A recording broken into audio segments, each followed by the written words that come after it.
ശബരിമലയിൽ നടക്കാൻ പോകുന്ന അയ്യപ്പ ഭക്ത സംഗമത്തിന്റെ രാഷ്ട്രീയം കൃത്യമായി വെളിപ്പെട്ട് കഴിഞ്ഞിരിക്കുകയാണ്.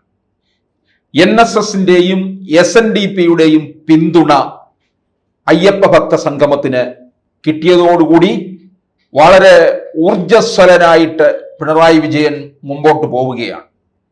ഇതിൽ നിന്ന് മുസ്ലിം വോട്ടുകൾ മുഴുവൻ LDFിൽ നിന്ന് അകന്നു എന്ന് പൂർണ്ണമായിട്ടും പിണറായി വിജയനും ഇടതുപക്ഷത്തിനും മനസ്സിലായിരിക്കുകയാണ്. ഈ സാഹചര്യത്തിലാണ് ഹൈന്ദവ വോട്ടുകളെയെങ്കിലും ഇനിയുമെങ്കിലും തടഞ്ഞു നിർത്താം എന്ന് പറയുന്നത്. അതിനുള്ള നീക്കമാണ് നടത്തുന്നത്. ഇത് വെള്ളമല്ല ഒഴുകിപ്പോയതിന് ശേഷം ചിറകെട്ടിയിട്ട് എന്ത് കാര്യം, പാദസാം നിജയം വാർന്നൊഴിഞ്ഞളവ് സേതുബന്ധനോദ്യോഗം എന്തൊടോ എന്നാണ് കവിവാക്യം തന്നെ. അതായത് 2024 ലോക്സഭാ തെരഞ്ഞെടുപ്പില് വൻ രീതിയിൽ തന്നെ CPMൽ നിന്ന് വോട്ട് ചോർച്ചയുണ്ടായി. ആ പോയ വോട്ടുകളെല്ലാം BJPയിൽ എത്തുകയായിരുന്നു എന്ന് കൃത്യമായിട്ട് CPMന് അറിയാം. CPM കണ്ടുപിടിച്ചു. പാർട്ടി സെക്രട്ടറി തന്നെ കൃത്യമായി പറയുകയും ചെയ്തു, പാർട്ടി കേന്ദ്രങ്ങളിൽ പോലും വോട്ട് ചോർച്ചയുണ്ടായി എന്ന്. സാധാരണ CPMന്റെ ഒരു സ്വഭാവം അനുസരിച്ച് അത്തരത്തിൽ കാര്യങ്ങൾ വെളിപ്പെടുത്തത്തില്ല. എത്ര തോൽവി ഉണ്ടായാൽ പോലും, തോൽവിയില് വല്ലാത്ത രീതിയിലുള്ള പതനം ഉണ്ടായാൽ പോലും അവർ പറയുന്നത് തോറ്റു എന്നല്ല, വോട്ടിംഗ് ശതമാനത്തിൽ ഇത്ര കുറവ്, ഇത്ര കഴിഞ്ഞ തവണത്തേനേക്കാൾ അതിനു മുമ്പത്തെ തവണത്തേക്കാൾ ഇത്ര കുറവ് മാത്രമേ സംഭവിച്ചിട്ടുള്ളൂ, ഞങ്ങൾക്ക് പോയത് 2.3% വോട്ടുകൾ മാത്രമാണ് എന്ന് പറഞ്ഞാണ് അവരെ അവസാനിപ്പിക്കുക. ഇതൊക്കെ തന്നെയാണ് അവരുടെ പോളിറ്റ് ബ്യൂറോയിലും ഒക്കെ വിലയിരുത്തലും വിശകലനവും ഒക്കെ ചെയ്യുന്നത്. അല്ലാതെ കൃത്യമായി തോറ്റു എന്നൊരു വാക്ക് അവർ പറയാറില്ല. പക്ഷെ ഇക്കാര്യത്തിൽ അവർ കൃത്യമായിട്ട് പറയുകയുണ്ടായി, നല്ല രീതിയിൽ വോട്ട് ചോർച്ചയുണ്ടായി. 2019 വോട്ട് ചോർച്ച ഉണ്ടായി, അത് കോൺഗ്രസിലേക്ക് പോയി.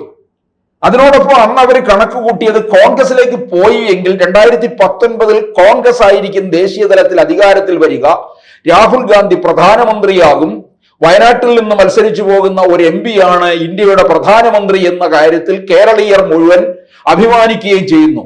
അങ്ങനെ ആ ഒരു സാഹചര്യത്തിൽ കേരളീയർ കോൺഗ്രസിന് അനുകൂലമായി മാറി എന്നാണ് അവർ ധരിച്ചു വശായത്. പക്ഷേ അവിടെയും വോട്ട് ചോർച്ച നന്നായി ഉണ്ടായത് ശബരിമലയെ തകർക്കാൻ വന്നതിന്റെ പേരിൽ തന്നെയാണ്. CPMലുള്ള ധാരാളം പേർ നല്ല പങ്കും ശബരിമല വിശ്വാസികൾ തന്നെയാണ്. ആ വിശ്വാസികളെ തന്നെ ചോദ്യം ചെയ്യുന്ന തരത്തിലാണ് ശബരിമലയിലേക്ക് ഒരു കടന്നുകയറ്റം നടത്തിയത്. നിലയ്ക്കൽ, ളാഹ, പെരുന്നാട് എന്നീ പ്രദേശങ്ങളിൽ ഉണ്ടാക്കിയിട്ടുള്ള ഒരു കലുഷിതമായിട്ടുള്ള ഒരു രംഗമായിരുന്നു. ഒരു തീർത്ഥാടന കാലത്തിന് തൊട്ടു മുൻപും തീർത്ഥാടന കാലം തുടങ്ങിക്കഴിഞ്ഞും എന്തായിരുന്നു നമ്മൾ ശബരിമലയിൽ കണ്ടിരുന്നത്? ഭക്തലക്ഷങ്ങളെ വെല്ലുവിളിക്കുന്നതാണ്. ഓർക്കണം, ശബരിമലയിലെ ഒരു വർഷത്തെ വരുമാനം, ഒരു തീർത്ഥാടന കാലത്തെ വരുമാനം 300-350 കോടിയാണ്. സർക്കാരിന് പ്രതിവർഷം തീർത്ഥാടന കാലത്ത് ലഭിക്കുന്നത് 1500 കോടിയാണ്. ഒരു ഭക്തൻ മല കയറി ഇറങ്ങുമ്പോൾ അതുവഴി ലഭിക്കുന്നത് 200 രൂപ വെച്ചാണ് ഒരു ഭക്തനിലൂടെ. അങ്ങനെ ഇത്രയും തീർത്ഥാടകരെത്തുന്ന സമയത്ത് സർക്കാരിലേക്ക് കിട്ടുന്നത് 1500 കോടിയോളമാണ്. കേരളത്തിലെ മുഴുവൻ മാർക്കറ്റുകളും വളരെ സജീവമാകുകയാണ്. ഇടത്താവളങ്ങളും അതിനോടനുബന്ധിച്ചുള്ള ക്ഷേത്രങ്ങളും തിരുവിതാംകൂർ ദേവസ്വം ബോർഡിന്റെ കീഴിലും കൊച്ചി ദേവസ്വം ബോർഡിന്റെ കീഴിലും മലബാർ ദേവസ്വം ബോർഡിന്റെ കീഴിലും ഒക്കെയുള്ള ക്ഷേത്രങ്ങളിൽ ഒരു ഉണർവുണ്ടാവുകയാണ്. ക്ഷേത്ര വരുമാനം വർദ്ധിക്കുന്നു. ഇതൊക്കെ ദേവസ്വം ബോർഡുകളെ പിടിച്ചു നിർത്താനായിട്ട് സഹായിക്കുന്നു. തിരുവിതാംകൂർ ദേവസ്വം ബോർഡിനെ പിടിച്ചു നിർത്തുന്നത് ശബരിമല ക്ഷേത്രമാണ്. ശബരിമല തിരുവിതാംകൂർ ദേവസ്വം ബോർഡിന്റെ കീഴിൽ ഏതാണ്ട് 1200-ലധികം ക്ഷേത്രങ്ങളുണ്ട്. ഇതിൽ സ്വയം പര്യാപ്തതയുള്ളത് വളരെ കുറച്ച് ക്ഷേത്രങ്ങൾ മാത്രമാണ്. ബാക്കി ക്ഷേത്രങ്ങളുടെ മുഴുവൻ ദൈനംദിന ചെലവുകളൊക്കെ തന്നെ ശബരിമലയിൽ നിന്ന് കിട്ടുന്ന വരുമാനത്തിൽ നിന്നുള്ള ഒരു വിഹിതമാണ്. തിരുവിതാംകൂർ ദേവസ്വം ബോർഡിൽ 5500-ലധികം ജീവനക്കാരുണ്ട്. ഇവരെ നിലനിർത്തുന്നത് ശബരിമലയിൽ നിന്നുള്ള ഒരു വരുമാനമാണ്. അപ്പോൾ ശബരിമല കേരളത്തിന്റെ സമ്പദ് വ്യവസ്ഥയിൽ ഒരു നിർണായക ഘടകമാണ്. ഇത് മനസ്സിലാക്കി പിണറായി വിജയൻ രണ്ട് കാര്യങ്ങളാണ് ഉദ്ദേശിക്കുന്ന ഈ അയ്യപ്പ ഭക്ത സംഗമത്തിലൂടെ. ഒന്ന്, 2 തെരഞ്ഞെടുപ്പുകളെ അഭിമുഖീകരിക്കാൻ പോവുകയാണ്. ഹൈന്ദവ വോട്ടുകൾ മുഴുവൻ CPM-ലേക്ക്, LDF-ലേക്ക് കൊണ്ടുവരണം. 2, ഭരണം അധികാരത്തിൽ കിട്ടി 3ാം വട്ടവും വരികയാണെങ്കിൽ ഇപ്പോൾ നടക്കുന്ന അയ്യപ്പ ഭക്ത സംഗമത്തില് വലിയൊരു നിക്ഷേപക സംഗമം കൂടിയായിരിക്കും.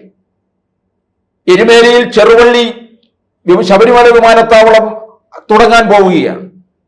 ഇതെല്ലാം കൂടിയൊക്കെ ആയി കഴിയുമ്പോഴേക്ക് ശബരിമലയ്ക്ക് ഒരു വലിയ വികസനമുണ്ടാകും. പമ്പ വരെ ഒരു ടൂറിസ്റ്റ് കേന്ദ്രം പോലെയാക്കി തീർക്കും. പൂങ്കാവനത്തിനല്ലെങ്കിലും പൂങ്കാവനത്തിന് പുറത്ത് ശബരിമലയോടെ ചേർന്ന് നിൽക്കുന്ന പ്രദേശങ്ങളിൽ ശബരിമല സ്ഥിതി ചെയ്യുന്ന പെരുന്നാട് പഞ്ചായത്തിന്റെ പല ഭാഗങ്ങളിലായിട്ട് പഞ്ചനക്ഷത്ര ഹോട്ടലുകൾ ഉയർത്താം. ഇതിലൂടെ പമ്പ ഒരു തീർത്ഥാടന കേന്ദ്രത്തിനപ്പുറം ഒരു ടൂറിസ്റ്റ് കേന്ദ്രം ആക്കി തീർക്കാനുള്ള ശ്രമം കൂടി ഇതിനോടൊപ്പം നടക്കും. ഇതിന് പിന്നിൽ പിണറായി വിജയനും മരുമകനും കൃത്യമായ അജണ്ട ഉണ്ട് എന്നുള്ളത് ഉറപ്പാണ്. 2018 ശബരിമലയിൽ കൈവച്ച് പൊള്ളിയവരാണ് ഇവരൊക്കെ. അതിനുള്ള തിരിച്ചടി നന്നായിട്ട് കിട്ടി. ഇതിന്റെ ഒരു പ്രായച്ചിത്തമാണ് എന്ന് പറയുന്നതെങ്കിൽ പോലും ഇതിൽ നിന്നുള്ള ഒരു വലിയ നേട്ടം, സാമ്പത്തിക നേട്ടം തന്നെ ഉന്നം വയ്ക്കുന്നുണ്ട്. 2 നേട്ടങ്ങളാണ്, രാഷ്ട്രീയ നേട്ടവും 2 ഈ സാമ്പത്തിക നേട്ടവും. ഈ കാര്യങ്ങൾ കൃത്യമായി വിളിച്ചു പറയാൻ കേരളത്തിലെ പ്രധാന പ്രതിപക്ഷമായ കോൺഗ്രസിനെ കൊണ്ട് കഴിയുന്നില്ല. കോൺഗ്രസിന് അറിയുന്നില്ല ഈ കാര്യങ്ങളൊന്നും തന്നെ.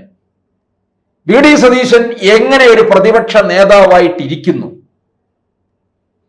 വെള്ളാപ്പള്ളി നടേശനെ വെല്ലുവിളിക്കണം. വെള്ളാപ്പള്ളി നടേശൻ ഏറെ നാളായിട്ട് VD സതീശനെ വെല്ലുവിളിക്കുന്നുണ്ടല്ലോ. എന്തിന്റെ പേരിലാണ് ഈ ശബരിമലയിലെ അയ്യപ്പ ഭക്ത സംഗമത്തിന് പിന്തുണ നൽകിയിരിക്കുന്നത്? അത് ചോദിച്ചു കഴിഞ്ഞാൽ ഹൈന്ദവ വോട്ടുകൾ കോൺഗ്രസിലുള്ളത് നഷ്ടപ്പെടുമോ എന്ന് VD സതീശന് ഭയം. കൃത്യമായ രീതിയിൽ കാര്യങ്ങൾ പറഞ്ഞ് മനസ്സിലാക്കിക്കണം. അപ്പോൾ ഹൈന്ദവ വോട്ടുകൾ നഷ്ടപ്പെടത്തില്ല മിസ്റ്റർ VD സതീഷ്. അത് നിങ്ങൾ മനസ്സിലാക്കണം. ജനങ്ങളിലേക്ക് കൃത്യമായി കാര്യങ്ങൾ എത്തുക. അയ്യപ്പ ഭക്ത സംഗമമൊക്കെ നല്ലതാണ്. തിരുവിതാംകൂർ ദേവസ്വം ബോർഡിന്റെ 75ാം വർഷം ആഘോഷിക്കുന്ന വേളയിലാണ്. അത് ദേവസ്വം ബോർഡ് നടത്തണം. പക്ഷേ ദേവസ്വം ബോർഡിന്റെ ഒരു പേരിൽ സർക്കാരാണ് ഇതിപ്പോൾ നടത്തിക്കൊണ്ടിരിക്കുന്നത്. സർക്കാരാണ് ഇതിന്റെ പ്രധാന കസ്റ്റോഡിയൻ. സർക്കാരാണ് തീർച്ചപ്പെടുത്തുന്നത് ആരെല്ലാം അവിടെ വരണം, ഏത് തരത്തിലായിരിക്കണം ആ സംഗമത്തിന് കൊഴുപ്പ് കൂട്ടുക. അവിടെ ശരണം വിളികളല്ല ഉയരുന്നത്, മറിച്ച് അവിടെ കച്ചവടത്തിന്റെ തന്ത്രങ്ങളിലേക്കുള്ള കണക്കുകൂട്ടലുകളായിരിക്കും ഉയരുക. പിണറായി വിജയനും മറ്റും പലരും ഒക്കെ എത്തിച്ചേരുന്നുണ്ട്.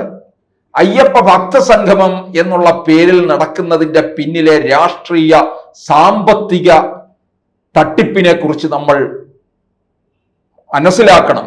അക്കാര്യത്തിൽ മറ്റ് 2 മുന്നണികളും UDF-ഉം NDA-യും ജനമധ്യത്തിൽ ഇത് പൊളിച്ചു കാട്ടുകയാണ് വേണ്ടത്.